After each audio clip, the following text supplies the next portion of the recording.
साथियों,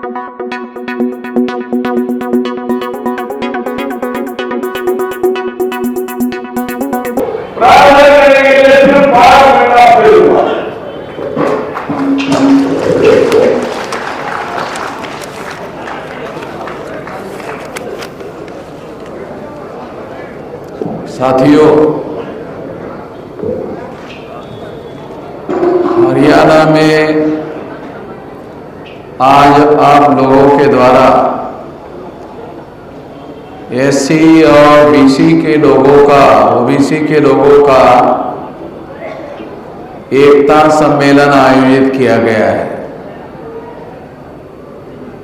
ये बहुत ज़्यादा खुशी की बात है कि हरियाणा में शेड्यूल कास्ट के लोग और बैकवर्ड क्लासेस के लोगों ने मिलकर शेड्यूल कास्ट और बैकवर्ड क्लास के बीच में एकता स्थापित करने के लिए, जमीनी एकता स्थापित करने के लिए आप लोगों ने इतना बड़ा सम्मेलन आयोजित किया है।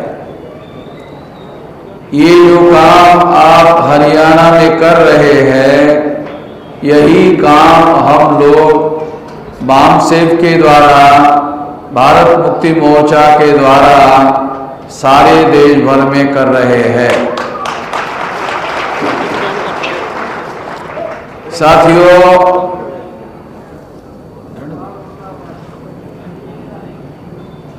लगभग आप लोगों को सुनकर ये आश्चर्य होगा कि 18 साल कुछ महीने की मेरी उम्र थी, तब से एससी, एसटी, ओबीसी और माइनॉरिटी के लोगों को जगाने का अभियान हम लोग चला रहे हैं। आज मेरी उम्र 66 साल की हो गई है और 18 साल से लेकर अब तक 66 साल तक लगातार सारे देश भर में हम लोगों ने ये जागरण करने का सारे देश भर में अभियान चलाया है। मैं आप लोगों को एक महत्वपूर्ण बात बताना चाहता हूं। सम्मेलनों में या यहां पर भारी संख्या में आप लोग इकट्ठा हुए हैं, मगर क्राउड में, भीड़ में इकट्ठा होने मात्र से बहुत बड़ा बदलाव नहीं लाया जा सकता। जब तक हम लोग हर गांव में संगठन की कड़ी बनाकर और संगठन की शाखा बनाकर संगठित शक्ति निर्माण करने का कार्य नहीं करते हैं, तब तक हम बड़ा बदलाव लाने में कामयाब नहीं हो सकते। तो इसलिए इतना लंबा समय लगाकर हम लोग सारे देश भर में, जिस तरह से आप हरियाणा में एससी और बीसी के लोग इकट्ठा करने का काम कर रहे हैं, हरियाणा में शेड्यूल ट्राइब के लोग नहीं हैं। शेड्यूल कास्ट और बैकवर्ड क्लासेस की ही ज्यादा से ज्यादा संख्या है।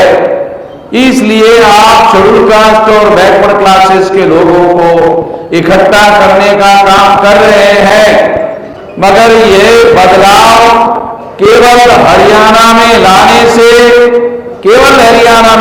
से सारे देश में बदलाव नहीं होगा।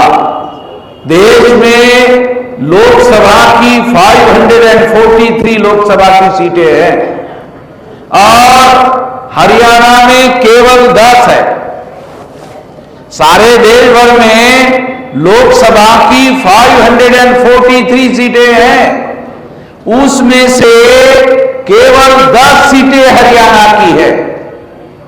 बहुत ज्यादा सीटें नहीं है।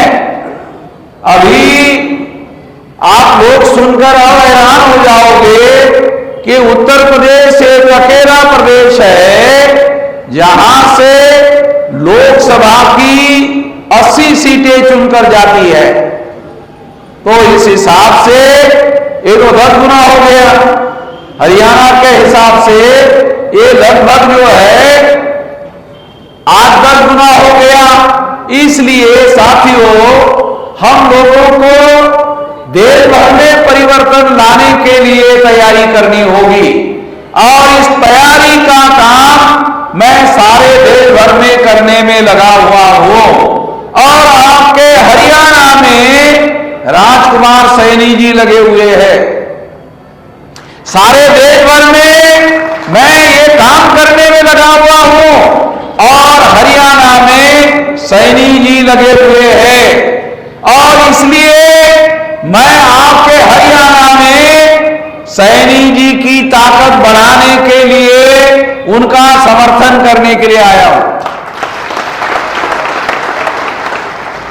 तो मैं सैनी जी का समर्थन करके उनकी ताकत बढ़ाने के लिए आया हूं और सारे देश भर के लोग इस काम में लगे हुए हैं। तो मैं आप लोगों को अनुरोध करता हूं कि आप लोग हरियाणा में सैनी जी की ताकत बढ़ाए। अगर आप सैनी जी की ताकत बढ़ाते हो तो आपकी सामाजिक, आर्थिक, राजनीतिक समस्याओं का समाधान करने के लिए वो आपकी मदद कर सकते हैं। और इसके अलावा कोई दूसरी लीडरशिप हमें दिखाई नहीं दे रही है, इसलिए मैं उनका ही समर्थन करने आया हूं। अब आखिरी बात कहना चाहता हूं, लंबी बात नहीं कहना चाहता हूं क्योंकि बहुत लंबा समय हो रहा है और सैनी जी को भी बात करना है। अभी 2024 में बहुत ज्यादा से ज्यादा 1 महीने में, आज की खबर है अगले महीने में लोकसभा का चुनाव घोषित होने वाला है। आज के अखबार में खबर है और इसका मतलब यह है कि अप्रैल महीने से ये चुनाव शुरू हो जाएगा और अप्रैल से मई तक पिछले चुनाव में लगभग 7 चरणों में चुनाव हुआ था। तो हो सकता है इस बार भी कई चरणों में चुनाव होगा। तो ये अगले माह में चुनाव घोषित होने वाला है, अभी ज्यादा समय नहीं बचा हुआ है। इसलिए आपको इस रैली में आकर आप लोग जब जाओगे अपने अपने गांव में, तो अपने अपने गांव में शेड्यूल कास्ट के लोगों की कमेटी और बैकवर्ड क्लास के लोगों की कमेटियां बनाओ। दूसरे लोगों को आप लोग वोट देते आ रहे हो कई सालों से, जब से आजादी मिली और 26 जनवरी 1950 को देश में संविधान लागू हुआ और 1952 को प्रथम लोकसभा का चुनाव हुआ और हमारे बुजुर्गों ने, हमारे महापुरुषों ने जो लंबी लड़ाई लड़ी, उस लंबी लड़ाई में उन्होंने आपको वोट का अधिकार दिलाया। वोट के अधिकार में 2 अधिकार शामिल है, एक शासक चुनने का और एक शासक बनने का। तो 84 था, 84 का हमारे लोगों ने शासक चुनने का काम किया। शेड्यूल कास्ट और बैकवर्ड क्लास के लोगों ने शासक चुनने का काम किया, ये सोचकर काम किया कि हम तो शासक नहीं बन सकते। हमारे लोग ऐसा सोचते थे, अरे हम तो शासक नहीं बन सकते, दूसरे लोगों को चुनना चाहिए। तो हमारे लोगों ने 84 तक दूसरे लोगों को ही शासक चुनने का काम किया।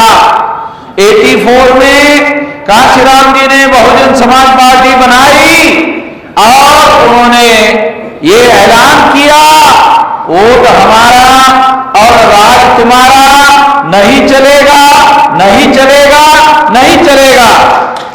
तो दुश्मनों ने ये सोच लिया, विरोधियों ने ये सोच लिया कि अब ये हमको चुनने वाले नहीं है, अब ये शासक बनने के लिए वोट डालेंगे, शासक चुनने के लिए वोट नहीं डालेंगे। जब उन्होंने ऐसा विचार किया तो इसको परास्त करने के लिए इस देश में उन्होंने ईवीएम मशीन लाया। हमारे लोगों को पता नहीं है, पहले बैलेट पेपर पर वोट होता था, मगर आज हमारे देश में ईवीएम मशीन में चुनाव होता है और ईवीएम मशीन में चुनाव होने की वजह से आपके वोटों की चोरी हो रही है।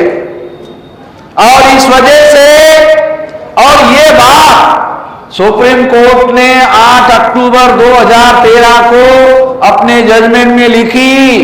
अपने जजमेंट में सुप्रीम कोर्ट ने लिखा कि ईवीएम मशीन के द्वारा फ्री, फेयर एंड ट्रांसपेरेंट चुनाव नहीं हो सकता। फ्री यानी भ्रष्टाचार मुक्त चुनाव नहीं हो सकता, फेयर यानी निष्पक्ष चुनाव नहीं हो सकता, ट्रांसपेरेंट यानी पारदर्शी चुनाव नहीं हो सकता। मतलब पहले मशीन में जब वोट डाला जाता था तो वोट किसके नाम पर जमा हुआ दिखाई नहीं देता था। जब ये लड़ाई हुई तो हमारी वजह से पेपर ट्रेल मशीन लगा तो आंखों से दिखना शुरू हुआ, मगर वोट ईवीएम मशीन में जमा होता था, पेपर ट्रेल में नहीं। तो जो मशीन वोटों की चोरी करती थी उसी की गिनती होती है, पेपर ट्रेल की गिनती नहीं होती है। गिनती ईवीएम मशीन की ही होती है। जिस ईवीएम मशीन में वोटों की चोरी होती है, गिनती उसी की होती है। और जब तक गिनती ईवीएम की होती रहेगी,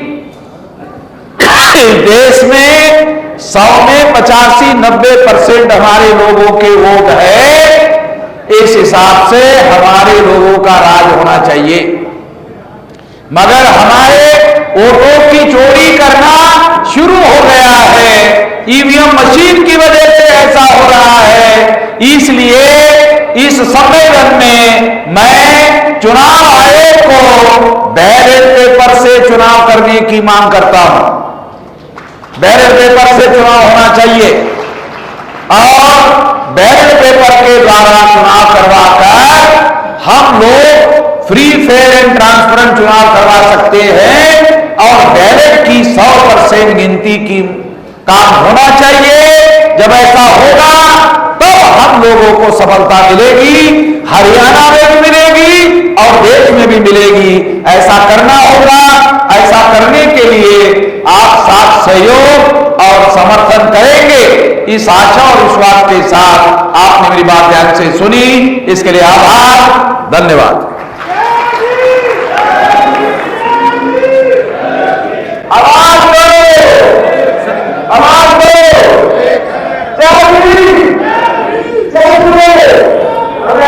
हमारे यहाँ से मुख्य अतिथि से जनता को, हमारी अतिथि जनता को